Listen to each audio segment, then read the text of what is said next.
Hello and welcome to another broadcast of Pro Wrestling Inside and Outs look back at Continental Championship Wrestling, as you see with the handy dandy little graphic on our screen there. You also see one Mr. Jack Lord, esteemed Lord of the Ring and general boss of wrestling knowledge. I would have said ne'er-do-well, but we might do that too. And you also see it, your top left of your screen, Rodney West, one of the sons of late NWA referee, official, Hall of Famer, Ronnie West, or if you will, see Ronald West, if you are familiar with the late Gordon Solie.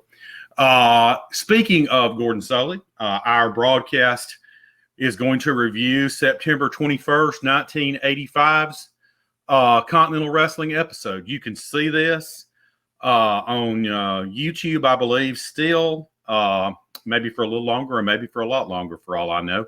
Or if you're lucky enough to have it in your vault, then you probably already are aware of this show.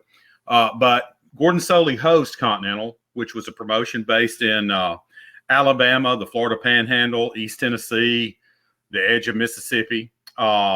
Birmingham, Boutwell Auditorium was its home base, and we start out with none other than Nature Boy Ric Flair on set with Gordon Solie. He was the NWA World Champ at the time. Rick, in my opinion, I know, we all go down different paths, but for my money, not only is Ric Flair, this is a free opinion, which will also get you nothing at the store, but Ric Flair was the greatest world champion that I ever saw wrestle. And I saw Bockwinkel, Lawler, Backlund, Hogan, and on and on and on, and everybody we've had since. And my money's still on Ric Flair as the best in-ring performer of anybody. But anyway, Flair opens with Gordon. This is when Jack, the NWA champion, still toured the various areas. I know that Flair still went to Central States at this time. I want to say Memphis had locked up with the AWA by this point, but Flair was still traveling. He went to Portland, Oregon, went to, of course, Championship Wrestling from Florida, where he would wrestle down there. Barry Windham, Lex Luger as a rookie, and on and on. One thing we get to see in this show is Flair versus Arvel Hutto. And I think, if I remember right, they introduced Hutto as being from Huntsville. Jack, do you know Arvel? I know him quite well. He was on the very first show that I ever wrestled on. And we've been friends ever since. Oh, what's he doing now? I think he's just retired. I'm not sure that he's really doing much anything anymore, but he's always into something. He hosts an annual old timers wrestling get together reunion every year up in Tennessee. Well, you know what, Arvel, if you're just happen to be, I hope I'm pronouncing your name right. If you're watching this show, you came out looking pretty good against Ric Flair in that TV match. Flair does win, of course, with the figure four at the end, but that's later in the show. But one thing, the first match on this show, we've talked a good bit about Bill Ash, who was a talented wrestler from Russellville, Arkansas. Ended up training several people. Also made some quality wrestling boots, as I found out over the last few years. Now, Ash in this match is wrestling Nick Patrick. Now, to many of you, that name probably rings a bell as the WCW/NWO heel referee. I don't want Nick to ever be known as just that. Nick was too good to be known as just the NWO referee. Nick was a very good official for a long, long time, and probably would have had a great career in wrestling like his daddy, Jody Hamilton. And I don't know, do we know if this knee injury in this match that Nick suffers, was that legit? Because I had heard he had problems with his knees or was it match storyline possibly? Yeah, I'm not sure about this particular match, but yeah, he eventually had to quit wrestling around this time period because of his knees. And then, of course, he went on into helping, I guess, his father run Deep South Wrestling and some other promotions. And I think he's brought that back, hadn't he? Hadn't Nick revived Deep South Wrestling? Yep. Okay, yep. And good luck, Nick. If you're watching this, we wish you luck with that. Always love old school promotions. The third item on this show that we get to see is Brad Armstrong with Gordon Soley, all alone. Rodney's nodding his head. He's all alone. Scott's out, been put out by the stable. Steve got put out the episode before this by the stable. Bob, of course, got put out by the stable. Stop me when you've heard this before. And one thing leads to another, and Brad needs a partner, and he calls on none other than, in Continental now, this guy was known as Big John Harris. I think we may have actually discussed this on the show before, but it's been probably pre-COVID. Can either one of you guys tell me about Silo Sam, Big John Harris? I know he went on to act in some films. Did either one of you guys know him? No, I never met him, but he was a much better actor than he was a wrestler. I've heard that. and I've also heard he's no longer with us and hadn't been with us for some time, that he passed away. I don't really know on the YouTube broadcast. I can tell you, Memphis Wrestling did a lot of quality music videos throughout the 80s. Unfortunately, this was not one of them. they go to Harris on his footage from his farm. It is interesting to see him pick up the calf and put a calf over his shoulder. Literally, the guy's, I should have described him. He's like 7'4", 7'5", literally. He puts calf over his shoulder, and he gets a visit inexplicably from Jerry Jarrett and Tojo Yamamoto drive up on his farm.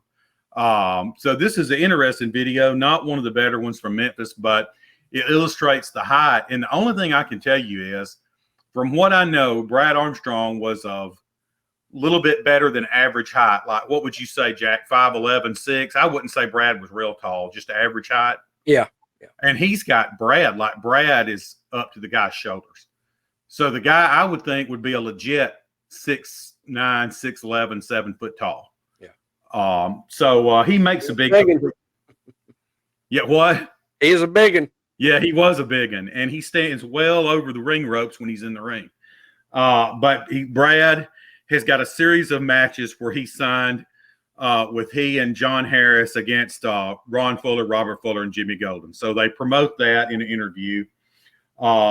This is the first real look we get before his really venture into the thing with the Nightmares at a very angry Tommy Rich talking about Dick Slater turning on the Armstrongs. And I enjoyed that. Don't get me wrong, because we often see Tommy, as he says, fired up. But on Continental, we didn't get angry Tommy Rich a lot. We got smiling and kind of playful Tommy Rich, but ever so often we got Tommy Rich and Johnny and the Nightmares, of course, was the big one. But Tommy really shows some fire here against Dick Slater. Of course, I guess Tommy's friendship with the Armstrongs was not just TV deep. It was real life, right, Rodney? Yes, absolutely. And you have to understand, this is the difference. It's important that Tommy was different in different depending on what angles he was in.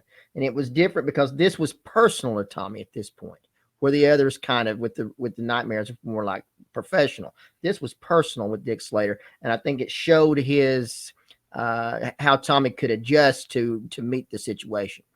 I mean, he did really good at conveying, not only, of course, is Tommy, and we know, if you're a fan of Georgia Championship Wrestling, you know that Tommy has a history of hanging with Bob and Brad Armstrong in particular, with, the Mr. R. I guess everybody's familiar with the Mr. R angle, one of the better angles ever and that's saying something in Georgia Championship Wrestling.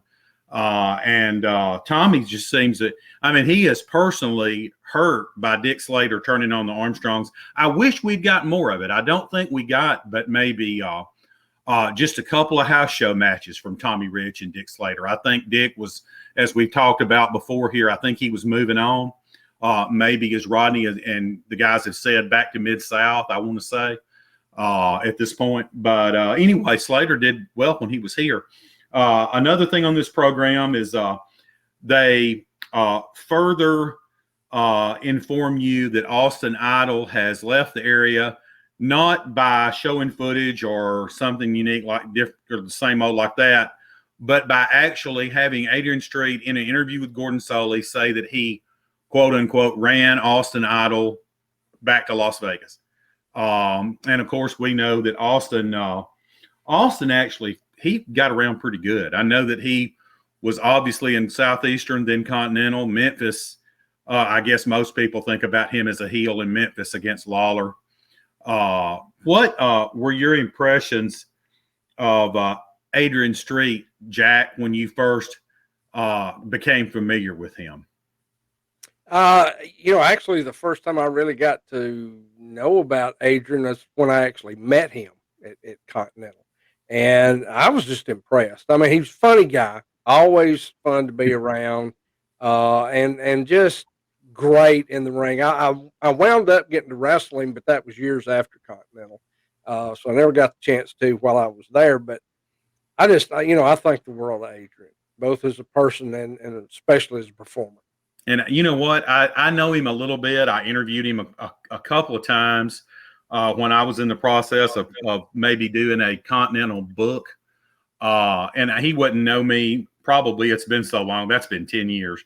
So he probably wouldn't remember me. Rodney, I'm guessing you and your family kind of had a long relationship with Adrian, didn't you, Dave? I mean, because he also worked Mid-South.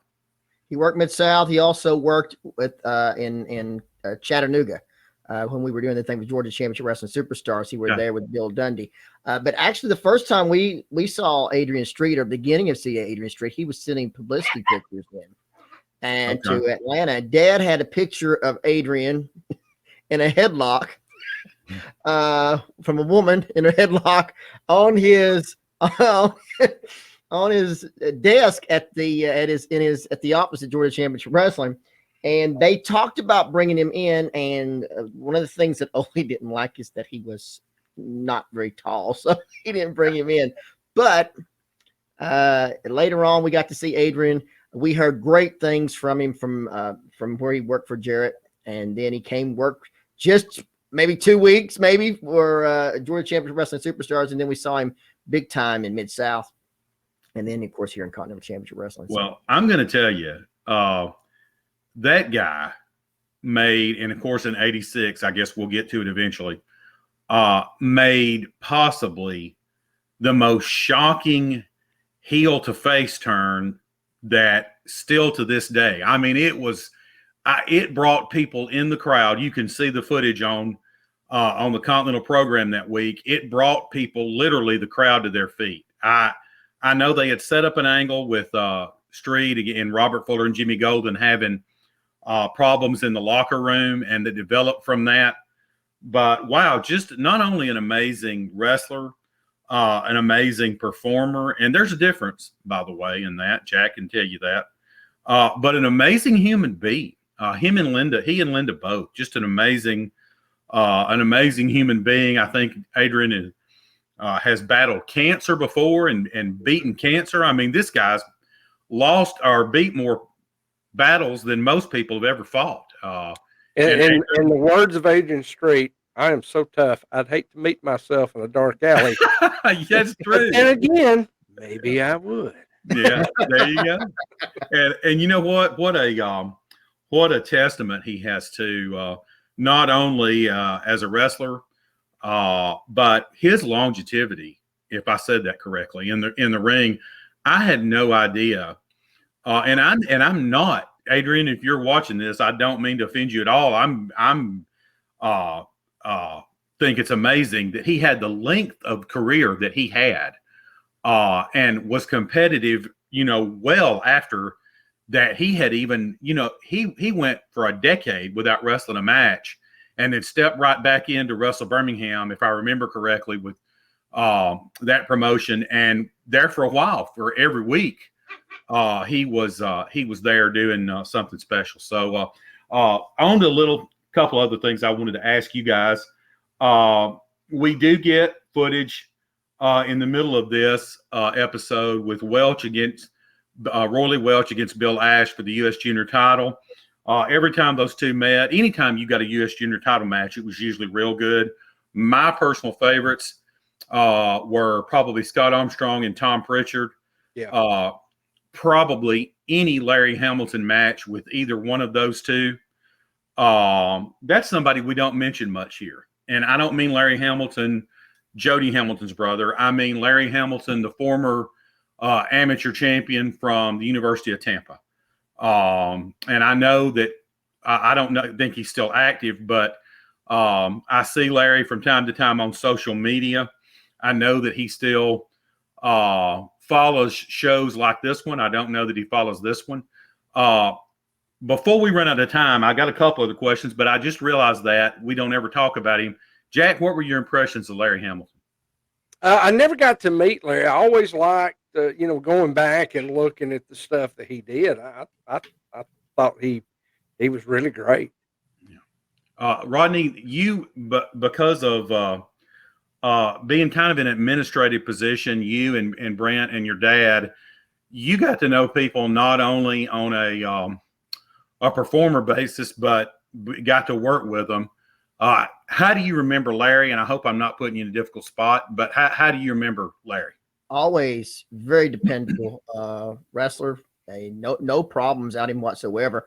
I remember back when he was in Southeastern Championship Wrestling. He was there for, I don't know, back in '84, I think it was. Yep. And then we saw him come back, and always, you never had a problem with him, and he's always given 100%. That was very important. And I think that later on, when he comes back in this time, he really has come into his own, so to say, the next time we see him.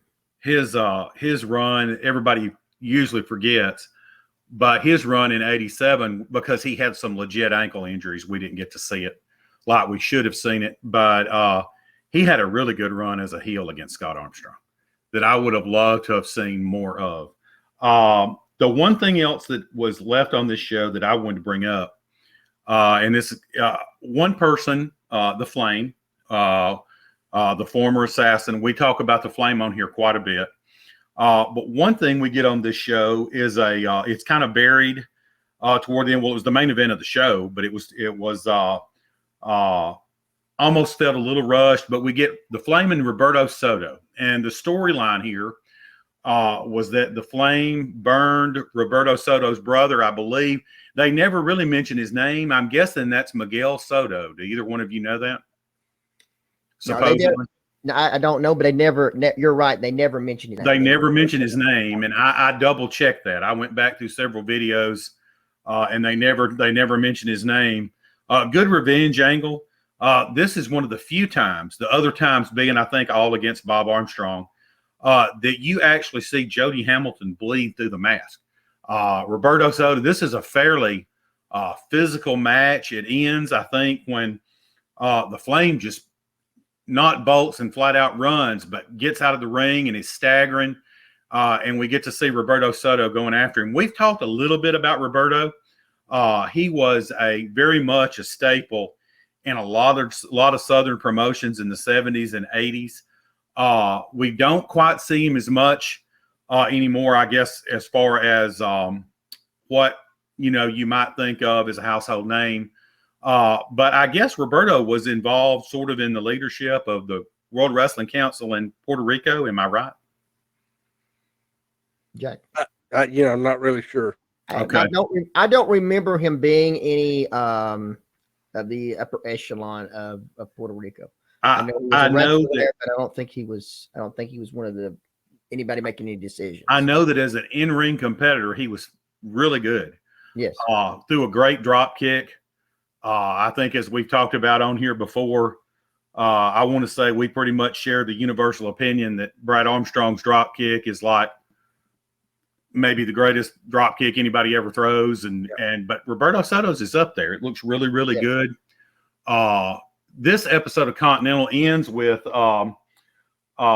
Brad and Big John Harris in an interview in the ring with Mike Jackson, and both Fullers and Jimmy Golden are with Gordon and Ron Fuller and Robert Fuller are having to hold Jimmy Golden, are having to physically restrain Jimmy Golden. We've all talked for our love and the respect of Jimmy Golden on this program before. And I always thought, to me, it was always funny when Robert and Jimmy went over the top like this. And I know funny is not really what we're looking for, but their frustrations with the Armstrong family just made it that much better. And Brad's just kind of egging it on here. But if you could take, I guess, and list 4 or 5 feuds that made Continental special, I would think you would have to put, now obviously Tommy Rich and Johnny Rich and the Nightmares. Some people would probably list Brad Armstrong and Dr. Tom Pritchard. But if you could list the 5 or 6 feuds that really made Continental special, you know what? Tom Pritchard and the Dirty White Boy. Got to have Jerry Stubbs' name in there somewhere, whether it's Brad Armstrong or with the Dirty White Boy. But I would think the Fullers and Jimmy Golden and the Armstrong family might get the number 1 slot. What say the two of you? I'll agree with that. Yeah, absolutely. Absolutely. It was what most of the booking for fall of '85 was based on, and it was the whole character, the whole gimmick of the Bullet there for the first 4 or 5 months was based on the fact that allegedly Bob Armstrong came back under a mask and was defending his family in the honor against the Stud Stable. So anyway, what a good program. Again, it was September 21st, 1985. You want to go back and look at it. I guess we are running short on time. I hope that you guys will be back with us on our next show. I guess maybe we'll look at September 28th, 1985. And if you're not familiar with Continental, but you might be perhaps familiar with Smoky Mountain Wrestling, you might want to check this out next week, because we are going to go over the origin of the Bullet gimmick. That is actually going to be the first appearance on TV that Bob Armstrong made as the Bullet. I know I'm not supposed to say that, spoiler alert. But we will go over that. And I just want to say to both of you who lived a lot of this, thank you guys for giving us your time, and your opinion is, it's just fun to look back on this. This is a special time in wrestling. This was a special promotion. Yeah. And I hope that as we go through this and go through we're right now in the early days of Continental. There's much, much more to come. This promotion didn't fold until late 1989. So there's basically 4 more years of it. And if we still keep prodding along with this program, you'll hopefully, if you tune into some of these, you'll realize what made Continental so special. So thank you, everybody. Jack, you got any closing remarks? No, if y'all are not watching the Continental shows on YouTube, y'all are missing some great TV. And like I say, we don't know how much longer those are going to be up. So that's right. Go watch them while you can.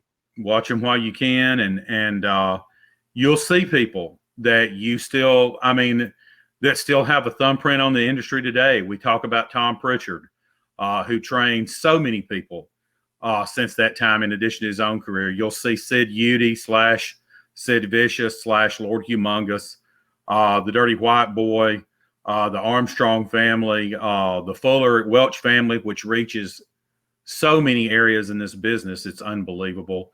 Eventually, if you stick with it long enough, you'll see young Paul Heyman as Paul E. Dangerously, Dutch Mantell, and others. So, Rodney, I guess that about does it. I hope you guys have a great. Tell everybody to give us the big thumbs up and share, and give us hit the notification bell. There you go. We left that out last time. We got in trouble for that, but we got it in that time. Thumbs up, share, and hit the notification bell and all that good stuff. All right, and that's all. Thank you, guys and ladies. Right.